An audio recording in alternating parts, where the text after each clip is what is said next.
Hello, everyone. I am Miriam Bale, and I am the artistic director of the Indie Memphis Film Festival. Thank you so much for joining us today on this panel about filmmaker support. Before we get started, I want to just say a few words of thanks. The Indie Memphis Film Festival is presented by Duncan Williams and Duncan Williams Inc. And I and the IndieTalks are graciously supported by the Hohenberg Foundation. So thank you to Duncan Williams, and thank you especially to the Hohenberg Foundation that keeps these uh, events free and for everyone. Okay, so now let's get going. Thank you again for joining us. Let me just briefly say I'm Miriam Bale, and thanks again to the Hohenberg Foundation for supporting the Indie Talks panels. And this is our first in Indie Memphis 2020, our first virtual version. So thank you for your patience as we get used to a new form. I will be introducing our panelists in just a moment. Our first panelist is Elise McKimmey from the Sundance Institute. She is the Deputy Director for Sundance Institute's feature film program. She oversees the Directors and Screenwriting Labs and the Screenwriters Intensive. She provides year-round creative and strategic support to alumni filmmakers and plays a key role in the creative producing program and episodic labs. Films developed at the labs in her tenure, hold on, take a breath, The 40-Year-Old Version, Miss Juneteenth, The Last Black Man in San Francisco, The Farewell, Sorry to Bother You, We the Animals, Beach Rats, Swiss Army Man, Diary of a Teenage Girl, Fruitvale Station, Beasts of the Southern Wild, Pariah, Sin Nombre, Red Road, Me and You and Everyone We Know, Paradise Now, Maria, Full of Grace, among many others. Before joining Sundance over 20 years ago, she held positions at ICM and Red Wagon Entertainment. She is a graduate of UCLA's School of Theater, Film, and Television. Thank you for joining us, Elise. Thanks so much for having me. I'm happy to be here. Great. And then next we have Molly Veh, who is with the Milwaukee Film. Molly is the Milwaukee Filmmaker Alliance manager at Milwaukee Film.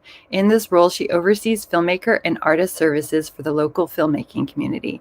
This includes coordinating professional development and network events, advocacy efforts, Milwaukee Film's fiscal sponsorship and annual grant program, and the newly launched Focus Finder Accelerator program for emerging filmmakers.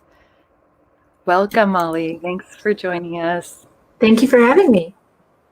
And next we have Indie Memphis resident for our Black Filmmaker script writing contest. He was the winner this year, hand chosen by Boots Riley among Saren Saray, another filmmaker who is our resident. Let me tell you a little bit about Damon. Damon is an award-winning post-disciplinary artist who works and resides in St. Louis, Missouri. His work spans across a spectrum of creative mediums to tell stories exploring how identity is informed by power and mythology. Davis is co-director of the critically acclaimed film Whose Streets, documenting the Ferguson uprisings. He is a 2015 Firelight Media Fellow, 2016 Sundance Music and Design Lab Fellow, 2017 TED Fellow, and 2017 Route 100 honoree. His work is featured in the permanent collection at the Smithsonian's National Museum of African American History and Culture, and he has exhibited at Art Basel, Miami, the Museum of Contemporary African Diaspora Arts, and the San Diego Contemporary Museum of Art. Thank you, Damon. And you're here in Memphis today, aren't you? Yep. I'm here writing for the screenwriters, the Black Screenwriters Fellowship. So right on. I appreciate Indie Memphis, and I'm happy to be here. Happy to get into this. Well, we're so happy to have you here. Next, we have Sophy. Sophy Romvari is a filmmaker born in Victoria, BC, and based in Toronto. Her critically acclaimed short films have traveled the international festival circuit and earned her a reputation as a leading young talent. Her 2017 hybrid documentary, Pumpkin Movie, has been praised by critics as a lovely, subtle work of feminist protest. Her 2018 short, Norman, received its world premiere at the Toronto International Film Festival. It was also the centerpiece of Super Succinct and Radically Direct, a retrospective of Sophie's work at the Museum of Moving Image in New York, and she has directed documentary films for CBC Short Docs and Kino Lorber, among others. Hi, Sophie. Hi, Miriam. Thanks so much for having me here. Thank you for being here. And our last panelist is, last but not least, as an Indie Memphis Indie Grant winner twice over. Isn't that right? Twice you've won our Indie Grants. And also just wonderful filmmaker, Aisha Raison. She is a filmmaker, photographer, and poet who has used both skills as a multimedia artist and activist in the Memphis area. Since 2016, she has merged her imagination, poetry, vision, and award-winning films such as Girls Like Me, a self-love story, and Dance into the Blue Moon, as well as using her skills as an activist photographer throughout the city of Memphis, a mentor with groups like Hattiloo Theater's Write On, Speak Out, and she's the alumni resident of Crosstown Arts, where Damon is right now, and a 2019 recipient of Arts Memphis Art Acceleration Grant. So thank you to all these my esteemed panel and panelists, and thank you to the audience for your patience with these introductions. But as you can tell, my panelists have a lot of experience that I needed to introduce so that we could really get into this panel about how institutions are supporting filmmakers and how they can better support filmmakers. The inspiration for this panel is in part the programs that we do at Indie Memphis, supporting filmmakers, in which we've been very happy and successful, but which we feel like there's always room for growth. How can we truly support filmmakers beyond funding? Everybody needs money. Everybody needs funding, especially now more than ever. And everyone needs advice and from more experienced professionals. But what else can we do, especially for filmmakers who may be marginalized or less represented, for women filmmakers, for anyone who we are especially trying to support right now. So I would love to ask, and there are a lot of ways that this could go. Could we emotionally support filmmakers working through difficult material? Could we help them with peer networks so that they're getting advice from people who share the same experience rather than people who may have a completely different experience? My ears are open and I'm ready to learn from everyone. So I'll start with you, Damon. Can you briefly tell me what your experience has been so far? You are really interesting because you are a Renaissance man. You work in art, you work in music, and you work in film. So you've had experience at Sundance, for instance, but in a different program than Elise runs. So could you just briefly tell us a little bit about your experience with artist support programs and what's been beneficial from those? Yeah, I've been extremely lucky in my artistic journey, at least in film, because my first film, Food Streets, me and Sabah got a lot of support, including Sundance, and the Sundance Lab was amazing. It was one of the best ones I had because of the format of it. It was a free-flowing format, and it wasn't like people talking down to you, and that's how I think of school. You know, it was more like peer review and people talking to you, and I really enjoyed that. And yeah, like you were saying earlier, money always helps because this is the most expensive art form of all mediums. And like you were saying, I do a lot of different stuff, but everything else I can do by myself. I can go in a room and I can come out with an album by myself. I can go and paint a whole body of work by myself, but film is also the most collaborative thing. So it takes a lot of money to make moving images, especially if you're trying to make something that you trying to create a world that doesn't exist. So I think that the money was very helpful. But I've had a pretty good experience as far as lab based stuff. I will say one thing is that if anything, when we got support, it was like boot camp. It was super fast. Every one of the labs is like you got 3 days. We finna cram all this stuff into these things. Or you got a week. We cramming all of this stuff, and like my mind personally can't take all of that at once. You know what I mean? And I don't know. And so a lot of stuff, it happened so fast that I'm just now catching up with all of the information that I was given. And with our family, we got a lot of support. So we was in a lot of labs like that, and that took a lot of time for us to do that. And the movie didn't suffer from it, but I could see if somebody had a really good story and then they applied to a bunch of stuff and then they got all of this stuff. Now you got to figure out how are you going to appease all of these different institutions and all of these different, because they're not giving it to you like for nothing. You're gonna have to do something to get into it. So I think if anything, it's so jam packed, and that's that like. But I don't like that could be a positive or a negative. You know, you get a lot of when you get support. It's good to get a lot of information, but it was just looking back for documentary. It was very intensive. It was very intensive, and I wish we could have took more time at some of them to just get a little bit deeper into certain things. That's great. That's so interesting to hear about the schedule. We found that too with our residents. They're often lining up other residents. So maybe there's a way we can all be more in collaboration with each other. That's a really interesting point.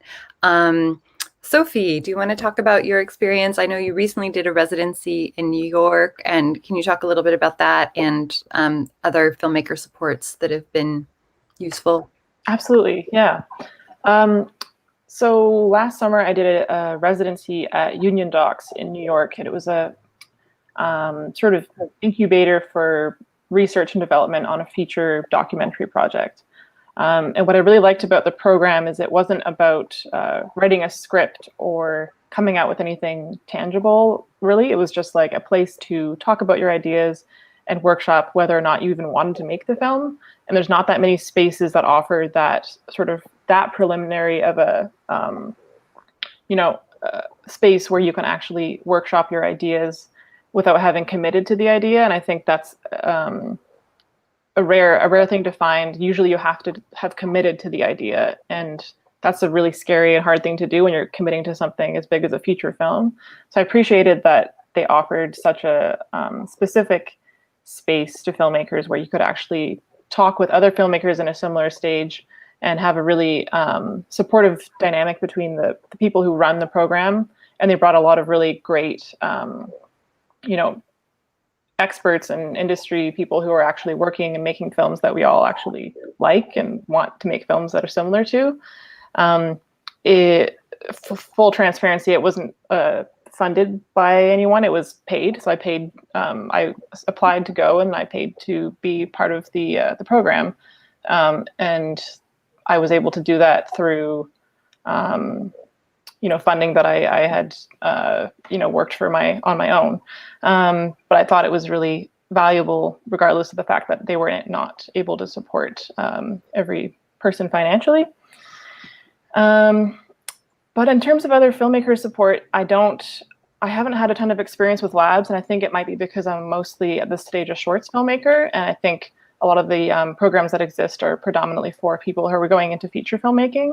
So that could be something interesting to see, I think, is people who are investing in shorts filmmakers. And obviously I have a lot to say on that subject. I think that's a really important stage that most shorts filmmakers are looked at more as like a prospect for what they can do with a feature.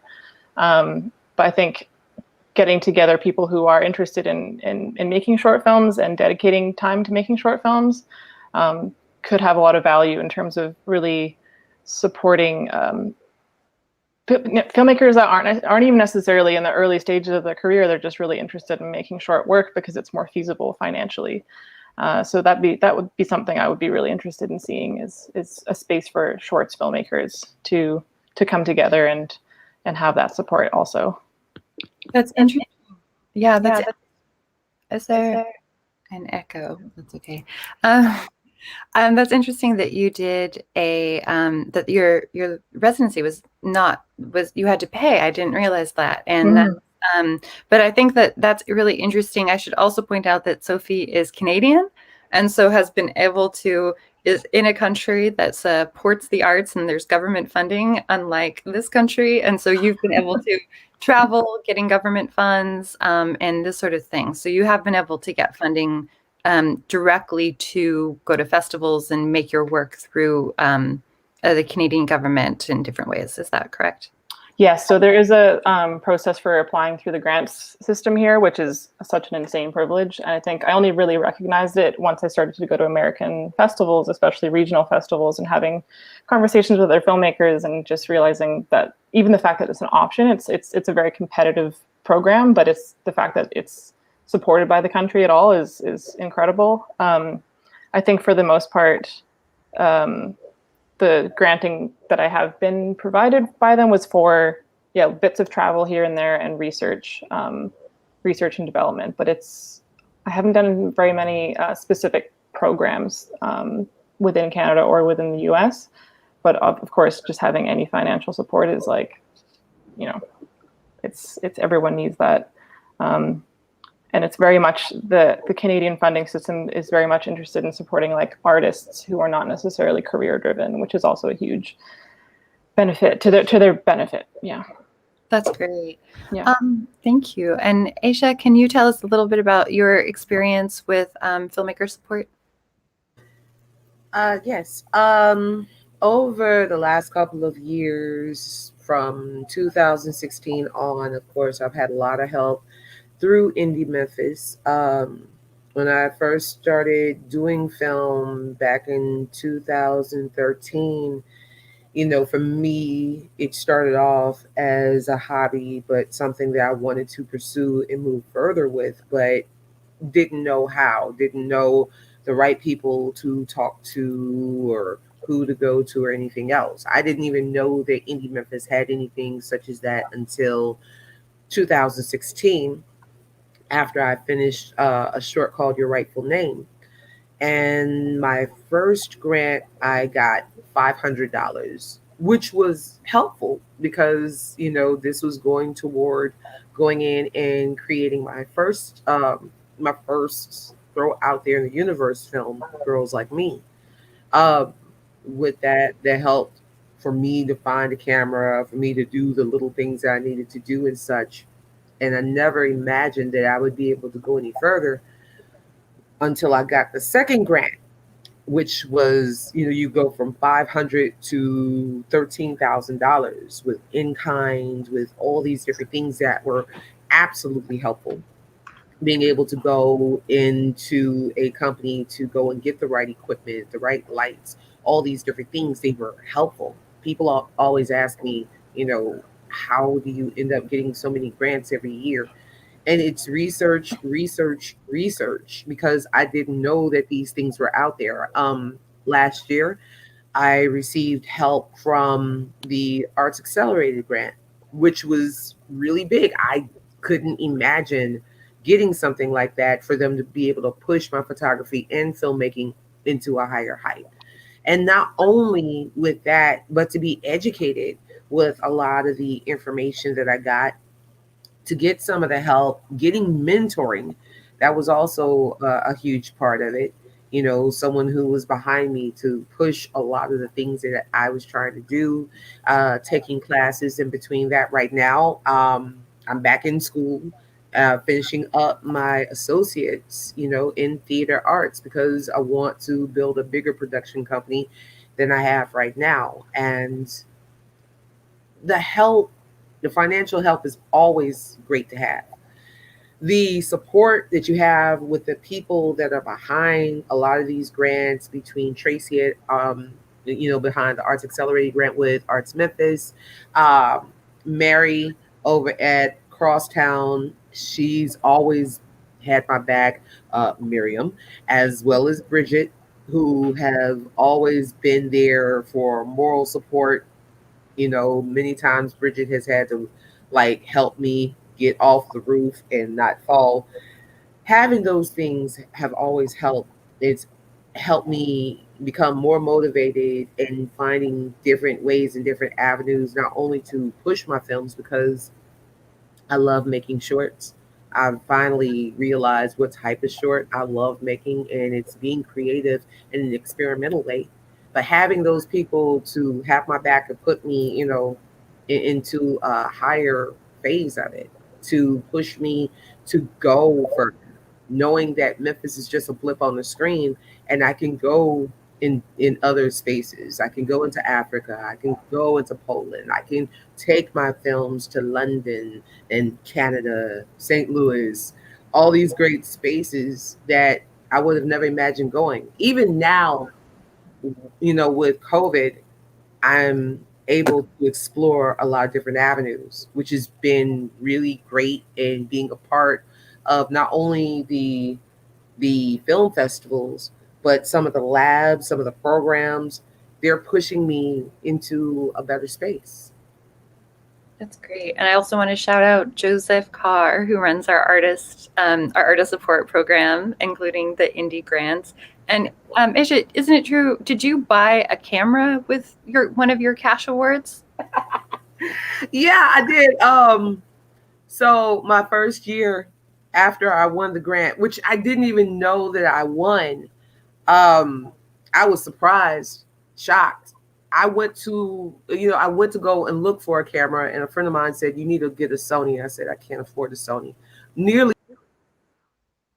Oh dear, I think we lost Aisha mid-sentence. Okay, well, we'll go back to that story. I think that, oh no, she must have had spotty internet. Well, we'll come back and hear that story. But let me now go to Molly. Molly, you work at Milwaukee Film, which is, oh, there you are. We lost you. I don't know what happened. I started talking about pawn shops, and then you guys were gone. Went into some vortex. Do you want to finish your story about your camera? Well, basically, I ended up finding a Sony A5 at a pawn shop for like $200, and I had a fit, bought it immediately, and I promised myself that if I got another one, I was going to buy a better camera, which I ended up doing when I got my second grant. The very first thing I did was go and get a Sony A7R to make sure that I would be able to move forward. That's been my baby. You know, both my cameras is Kenneth, and then there's Dorothy. Dorothy is the big boy. And I've been, using it just by any means in many ways, not only for my filming, but for my photography. And it's just been a great journey.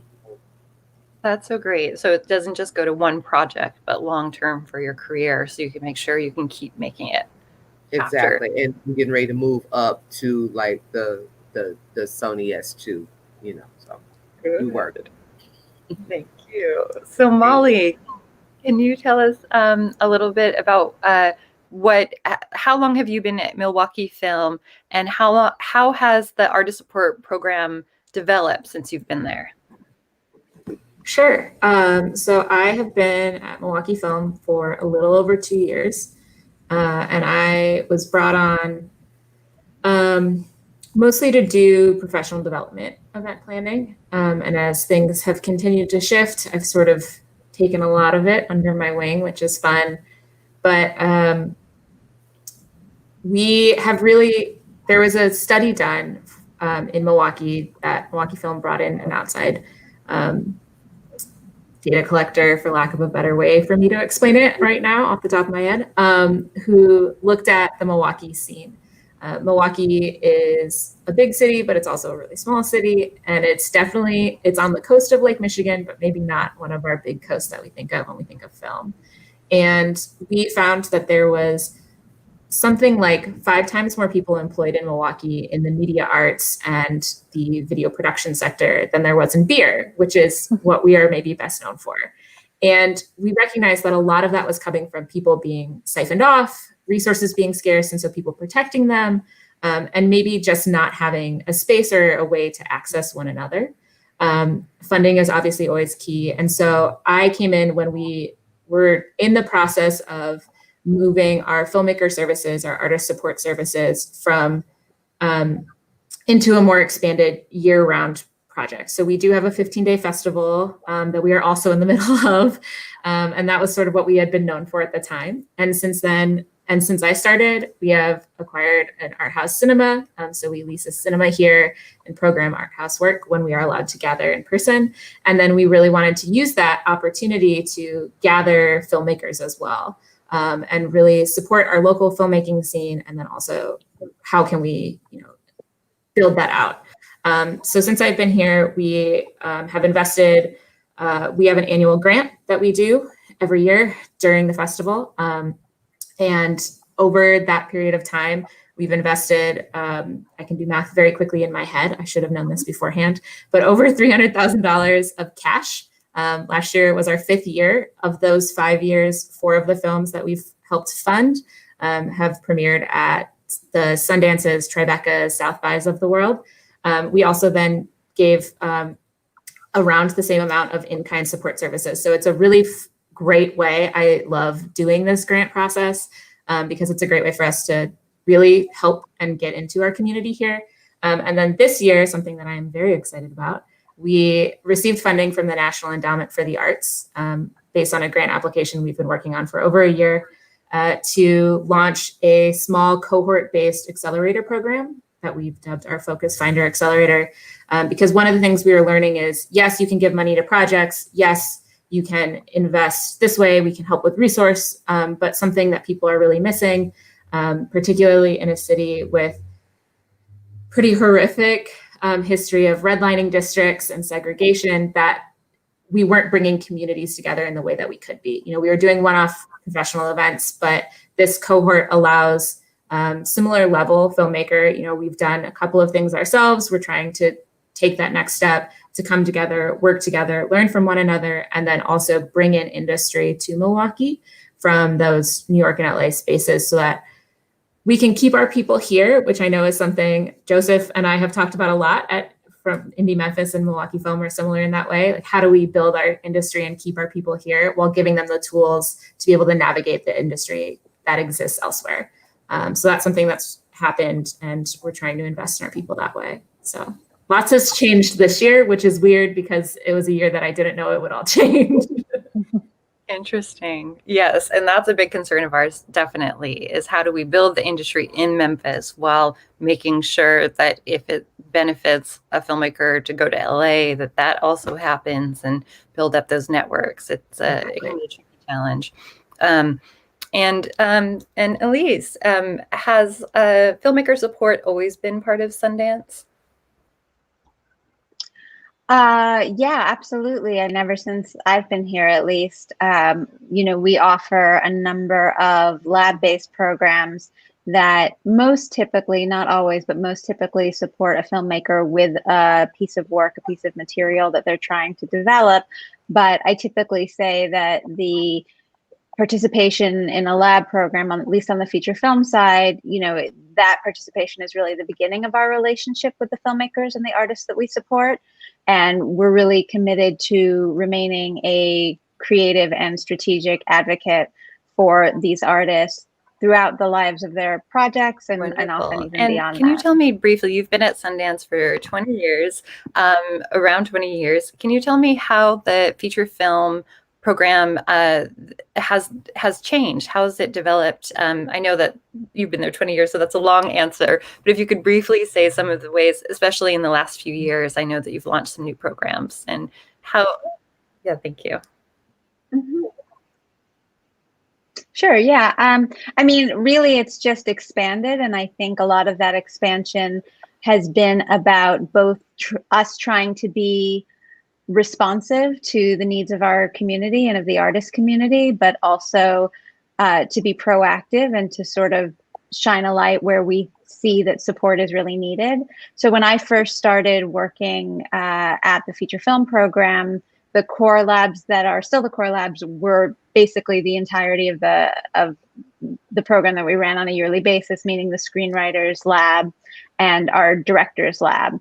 Since then, we have expanded to include our Screenwriters Intensive, which is a 2-day program that we do every spring for writers that come from underrepresented or marginalized communities. And that allows us to support either artists or pieces of material that are slightly more nascent or earlier in their development. So maybe they're not, in need of the full bore residency lab that we offer, but we still want to make an impact, connect them to Sundance, connect them to other artists that are in a similar place. And sometimes they go on to then continue into a screenwriter's lab or director's lab, or sometimes the intensive is the exact right support that they need at the moment.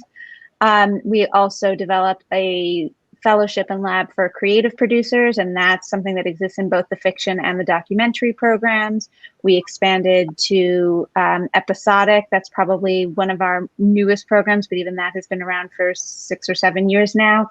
And that is in part a recognition of the really exciting work going on in the episodic space, and how, a lot of our artists were interested in working between spaces, not just being limited to the feature space, but seeing the opportunity in episodic programs. And we also have been looking for ways to support artists working beyond the first film. Our Screenwriters Lab does support first and second time feature filmmakers, but usually the balance is a bit more weighted toward first timers. But we also, over the last several years, developed a program called Film 2 that was focused on filmmakers making the second film, which in some ways is just as challenging, if not more challenging than the first, and are now looking how to sort of merge that kind of support with other programs within the Institute, like our Momentum Fellowship, that can not only support filmmakers working beyond that first film, but aren't necessarily as strongly tied to a specific project and are more about generalized career-based strategic support. That's great. And Film 2, I'm a big admirer of it, because as a film critic, something that you always notice is that the history of a lot of women filmmakers and filmmakers of color is that they make one amazing film, let's say Daughters of the Dust, and then it's 20 years and they still haven't made a second film. And I think it's really disappointing how common that is. So I really commend Sundance on addressing that directly. I know that, I think that that's an underlying motivation for that. I want to ask Molly and Elise, how do you make sure, if you're, Molly, you mentioned redlining, and Milwaukee is a really diverse city. You've done a lot of, you have a Black Lens category of programming. And I want to know, for both of you, how do you ensure that the review process is as diverse as the intended filmmakers you want to support?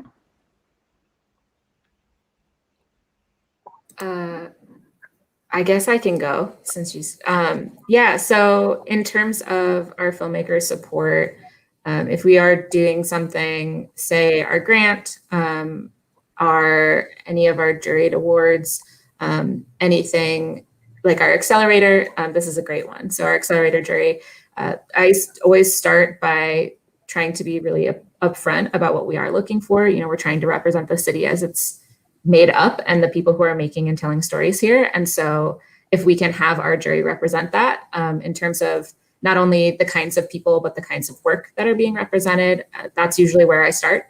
And then I do a lot of asking people to help out, but just trying to make sure that our juries, they're all done externally for things like anything that's funded or comes with any kind of resources or things like that. It's all external juries. So we're trying to make sure that it's not our staff doing it. And then we also just try to make sure we usually have 3 so that there's a diverse collection of people coming to the table, coming with different experiences and backgrounds to look at the application process so that it can be as equitable as we can possibly make this industry right now.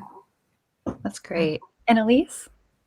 Yeah, I mean, similarly, our staff is, it's not enormous. And so we do bring in external readers at varying parts of the process to help us evaluate submissions. And in building that team every year, we definitely prioritize trying to find evaluators who are from every community that we may be considering, and with a particular focus on BIPOC readers and people from all kinds of marginalized communities. One of the sort of silver linings of the somewhat isolated digital existence that we now find ourselves in is that it's allowed us to sort of spread out in terms of geographic localities, because everything's online. So we're not as limited to people, for example, who are only based in Los Angeles.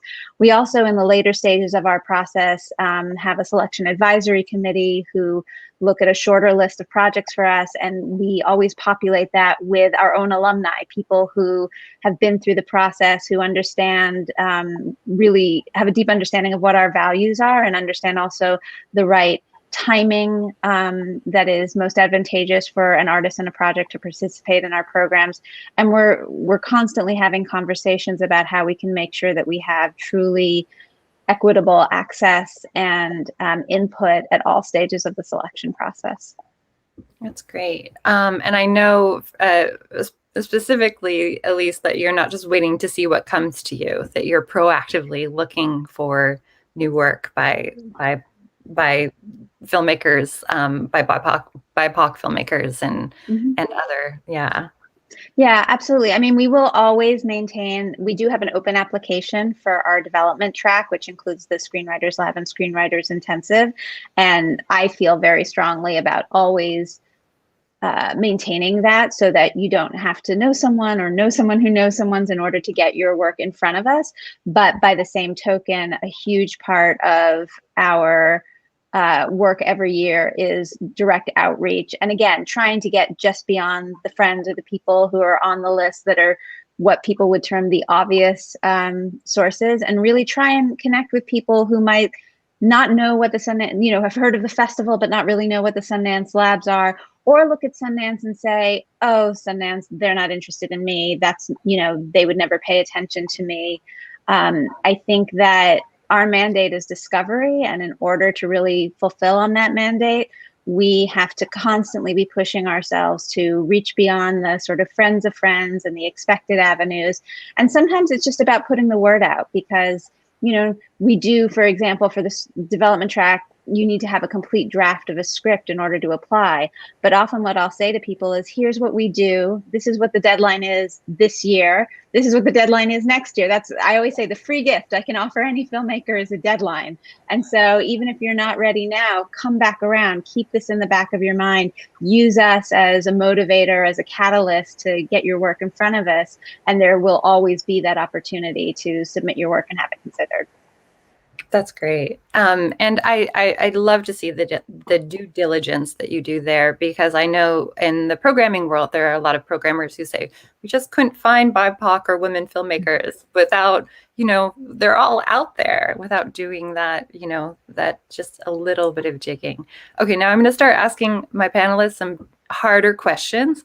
And people who are watching, if you have questions, please put them in the comments, whether you're on Eventive or YouTube, and I'll be sure to get them to the panelists. We'll be running, we'll be ending promptly at 5 Central. So get those questions to me now if you have them. Damon, I want to ask you, if in a program, if you've ever in a sort of mentorship program or position gotten advice that you felt like was not helpful, and how you navigated that, how you navigated trusting your own instinct with advice that came from so-called experts. Shit, I get advice I don't want all the time. That's part of what you're doing as an artist, though, is you're putting yourself out there, and people. It's a two-way street. But especially in the lab setting, I've definitely gotten that, and I've definitely gotten that even. People just give you unsolicited advice too. But when you solicit it and it doesn't fit what you feel, I try to just weigh the options of who the person is that's telling me this. What experience do they have? And I mean like life experience. People can make a whole lot of movies, but if they might not be talking to the same people that I've been talking to, so they might not have experience with that audience. They might have never tackled the subject matter that I'm talking about. So it's just about weighing up how valid you think this specific piece of advice is to what you need in your project. And it took me a while to I guess to believe and have confidence in my own style or my own personal preferences around how things should look and how I convey messages and how I tell stories. And so I think that all plays a factor too. Is like when in your life did somebody come and give you information that you don't think is worthy? Because if you're young and you just getting into stuff and then they tell you something and you don't think it fit the likelihood of your you like the starstruckness or whatever of somebody being a professional artist or something may influence the way you take the information. And I know that I done that before, and maybe felt after the fact that maybe I should have just stuck to my guns. So I think it's a case by case thing, but you also don't want to be so egotistical that you don't know how to take advice and you don't know how to listen to anybody else. I guess it's a give and take, but I get a whole lot of advice that I don't use, and I think it's just like hear people out, listen to them. That don't mean you got to do what they saying. You know what I'm saying? That don't mean you got to listen to everything. It's about what you're trying to do, or what story I'm trying to tell, and who I'm trying to tell it to. And if you don't got no perspective on one of those two things, then you're not the person to be telling me what to do. You know, it's about as simple as that. That's so great. Thank you. Sophie, I'm going to ask you a tough question. You've been really outspoken. You've made work that's, feminist work, and you've been really outspoken about the toxic environment of the film world. And I wonder, what can we as film institutions or as a film industry do to support women filmmakers and protect them and make them feel safe from a sort of toxic male film world? That's a big question. Yeah. First of all, I just wanted to say that Damon's response is really resonates, and learning how to not know, or learning how to take advice and whose advice to take is a really vital crossroads. Still working on that. But in regards to your question, I think that it's something that, I have been quite outspoken about that online, and it's something that I think is not necessarily an avenue I recommend for everybody, because it does bring heat to be outspoken about those things. But what I do think could help from an institutional point of view is to create spaces similar to what you're doing right now, creating a platform where people can have an open conversation about their concerns. But even more than that is private spaces where those conversations can take place without the heat of raising them online, where you're going to have a lot of critics coming at you with criticisms of what you are critiquing. So it's one thing to be able to say those things and be outspoken, but the consequences are oftentimes unseen. When you are dealing with it in an online space. So one thing I really enjoyed and found really powerful and helpful was I was at a film festival once where they created carved out some time in the schedule where they just got all the filmmakers together in a room. And there was no programmers there. There was no one from the actual festival there. They got all the filmmakers together in a room, and it was just an open space to have a conversation, and everyone promised to not post anything online. Everyone promised to just keep everything within the room, which is why I'm not mentioning the festival.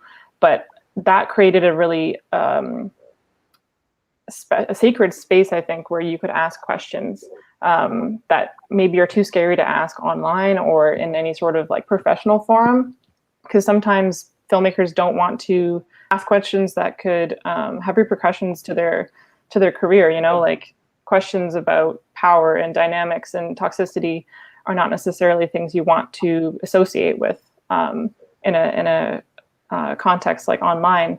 So I think creating spaces where there can be transparency, but privacy can be really helpful to open up those other avenues, because I think a lot of filmmakers are having the same experiences, but they're just not connecting with each other because there's no space to actually ask those questions and get answers in a safe environment. Yeah. Well, I want to thank you so much for answering that. And I'm sorry, and I also apologize. I hope I didn't put you on the spot for that. Not at all. No. I mean, I'm outspoken because I feel comfortable being outspoken about it. Like, I think I'm in a good position, and I feel fine, talking about these things. So I appreciate you asking it. But the whole burden shouldn't be on individuals. And I think that's a thing that we need to think about, is how we can build community.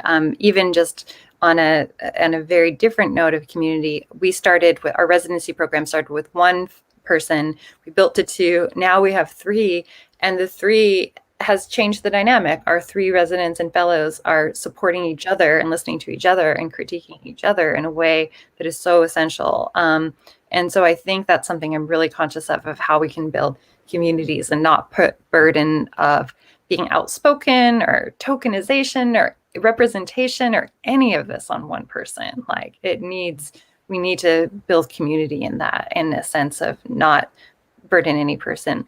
Aisha, I want to ask you, you mentioned early, I told you these questions were going to be hard, but you mentioned Bridget, like, talking you off the ledge, and like, how can institutions better support filmmakers emotionally, especially someone like you who wasn't always a filmmaker. You made a transition to a filmmaker after having a very full life and in different experience. So how can we emotionally support filmmakers in a really unstable industry?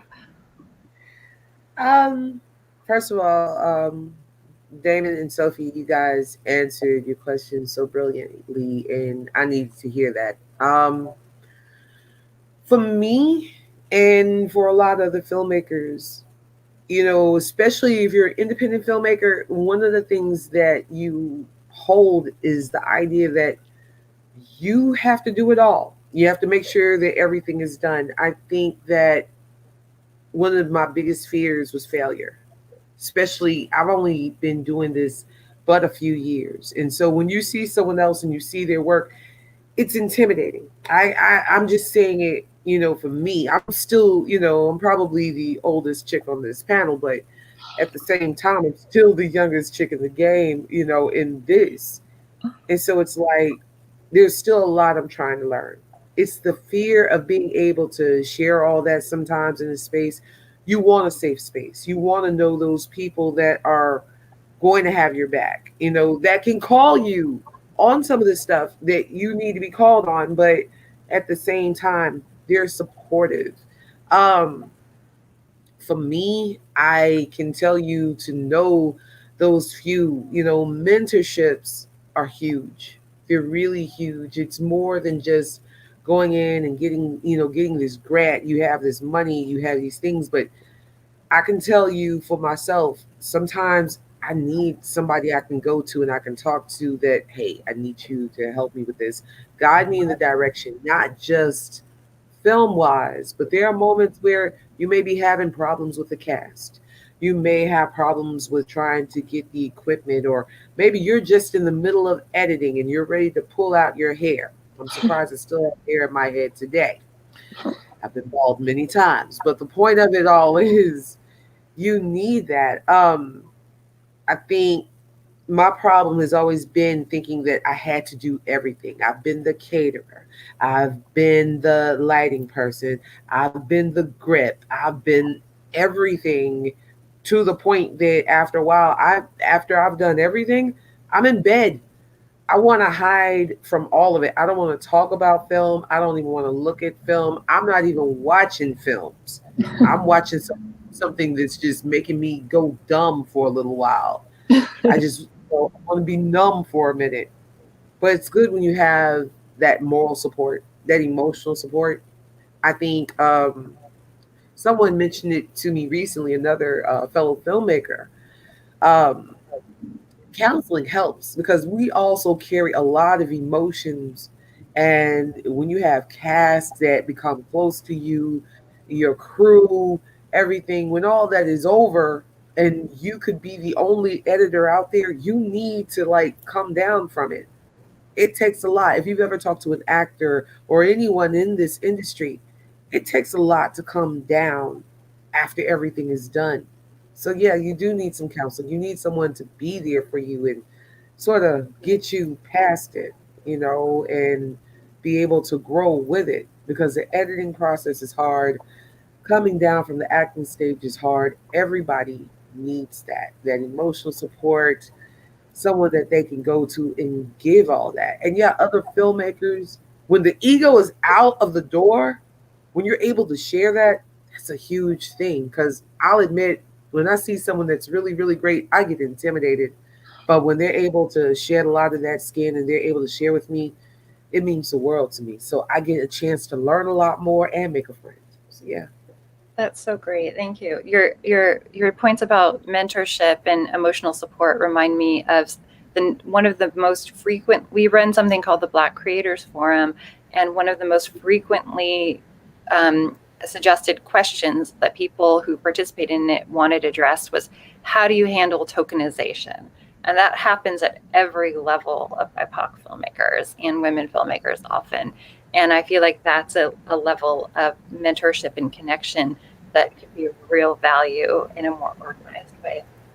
We're running, I would like to take this opportunity to ask Aisha, Sophie, and Damon if you have a question for Elise or Molly. I'll let you think about it. That's hard. Might have one. Okay, or if Elise or Molly have a question for Damon, Sophie, or Aisha.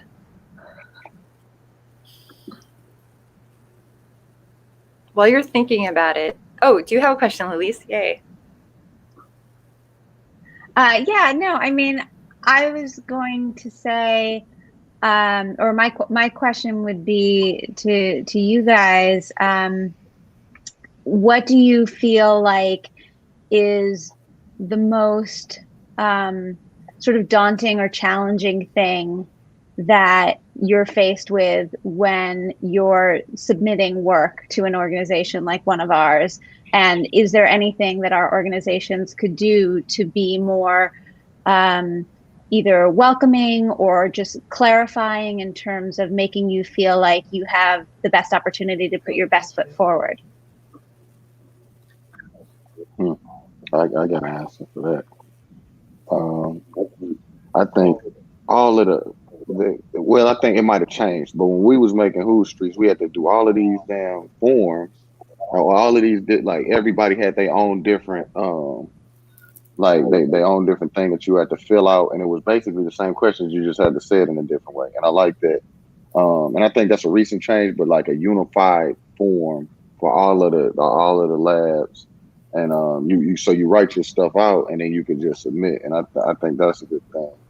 One other thing is like, so I did a documentary, but I want to do narrative. And I feel like every time you try to do something different, you gotta meet a whole new group of people because the documentary and the narrative people don't talk to each other.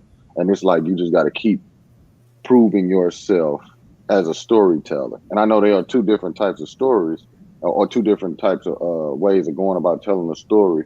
But I would love to hear about how you deal. Is there a better way to deal with either cross-genre people or cross-disciplinary people? And I know that Sundance actually just made something up with the labs where it's like interdisciplinary lab, which is an amazing thing. But sometimes I find myself in a place where I don't know where to go because I don't know how to sell myself to people because they can be like, well, do you do this? Or do you I do all of that. And then it's just crazy for people to think that you can do all of this stuff and not, that you could do more than one thing. So I would love to see more collaboration between at least a film genres or like the people that pick, like they talking to each other and trying to figure out what people that just want to tell stories, but they ain't really tied to a specific like documentary or narrative. Where do you fit in? You know what I'm saying? That's one thing I'd be thinking about a lot. That's great. Thank you. Sophie, Aisha, do you have an answer or a question, Aisha?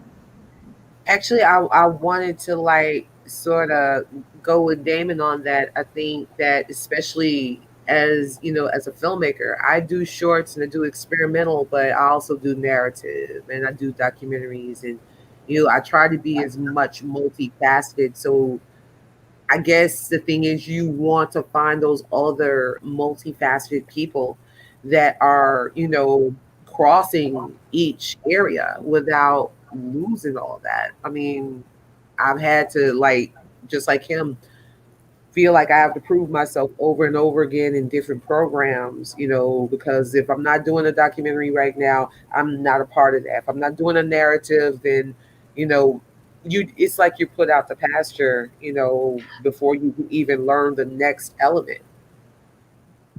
That's great. And Sophie, did you have an answer or question? Yeah, I guess just in terms of submitting, like every filmmaker deals with the process and the rejection of it all, and it's all inherently part of the process. But I guess it can be difficult to find the real answers around questions like, does every film get watched? I know Sundance is really particular about the fact that they do watch every film, and I've heard that from a lot of programmers, and I think that's really, really great, considering I can't even imagine how many submissions you guys get. But I think it can be really disheartening for filmmakers when they feel like they've gone through the process of, making the work, paying to submit the work, and then oftentimes you're met with either no response or a form rejection. And of course, I think that the questions I have, I don't even know if there is an answer to them, because there's just such a mass amount of films that you guys are working with. So it's just kind of an unfortunate dynamic. But I think any effort that can be made to either to cut the costs of the submission fees or to increase the odds that you can get a more personal response, both of those things are would be really helpful, I think, on the filmmaking side of things. Thank you so much. I'm afraid there's so many more questions, so much more discussion, but I want to thank all my panelists for getting this dialogue started. It was just been such a pleasure to be in a room with you, a digital room, and hear your thoughts. I just want to take a moment to say that our panel tomorrow at 4 p.m., same time, same places, will be on embodiment in digital spaces. And this is following embodiment in digital spaces. And this is following a premiere of a live watch of a new meditation installation film that we'll live watch by Christopher Yogi at 2 p.m. called The Still Place, followed by a conversation on how we can better have embodiment in these digital spaces. I just want to thank all of you, Elise and Molly and Damon, Sophie, Aisha. Thank you so much for this conversation and your time. And it's been such a pleasure. Thank you so much. So nice to meet everybody. Yeah. Yes, thank you. Thank you. Bye, everyone. See you tomorrow. Bye. Bye-bye.